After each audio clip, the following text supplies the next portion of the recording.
అన్ని రెగ్యులేట్ చేస్తున్నాం. Food pockets కానీ అవన్నీ వెళ్తున్నాయి. ఇంకా ముమ్మరం చేస్తున్నాం. ట్రాఫిక్ కూడా కంజెషన్ ఉంది, అన్ని రెగ్యులేట్ చేస్తున్నాం. చివరి ప్రాంతానికి కూడా వెళ్లాల్సిన అవసరం ఉంది.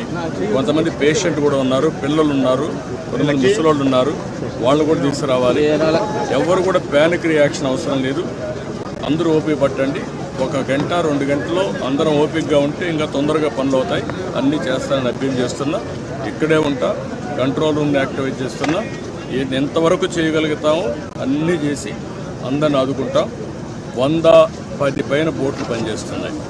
అదే మాదిరిగా 4-6 హెలికాప్టర్లు వస్తున్నాయి. ఒక హెలికాప్టర్లో ఫుడ్ పెట్టడం కానీ, లేకుంటే బోట్లో తీసుకుపోవడం కానీ, పేషెంట్లు తీసుకురావడం కానీ ఇవన్నీ జరుగుతున్నాయి. వర్షం కూడా పడతా ఉంది, అయినా కూడా ఎక్కడ ఆపరేషన్స్ ఆపం, అన్ని విధాలు. సార్, ప్రకాశం గారి 69 గేట్ దగ్గర బోట్లు కొట్టుకురావడం ఏమన్నా కుట్రే ఇవన్నీ ఇప్పుడు నేను అవన్నీ మాట్లాడను. ప్రతి ఒక్కదానికి మనం అవన్నీ మాట్లాడడం కరెక్ట్ కాదు. ప్రస్తుతం నా డ్యూటీ ఎట్టి పరిస్థితుల్లో కష్టాల్లో ఉండే ప్రజలను ఆదుకోవడం, వాళ్ళ ప్రాణాలు కాపాడుకోవడం, తక్షణ వాళ్ళకి కొంత సహాయం చేయడం అవసరం. అదే చేస్తాం. ఇంకా కూడా మనకు ఓవరాల్గా అక్కడే ఉంది 11,40,000 ఆఫ్ వాటర్ వస్తుంది. అది ఎప్పుడు రానంత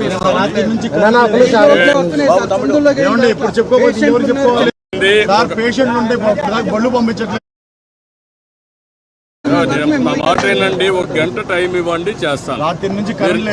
అది మమ్మల్ని ఇబ్బంది పెట్టి, నన్ను ఒక్కడే ఇబ్బంది పెట్టినా కూడా అందరికి న్యాయం చేస్తాను. విన్నానమ్మా, మీ కష్టాలు అర్థం చేసుకున్నాను, అందరిని ఇంటూనే వచ్చా. ఇప్పుడు మళ్ళా పోయి నేను అన్ని స్ట్రీమ్ లైన్ చేస్తాను, మళ్ళా వస్తాను, నేను చూసుకొని చేస్తాను. నాకు వదిలిపెట్టి నేను చేస్తాను.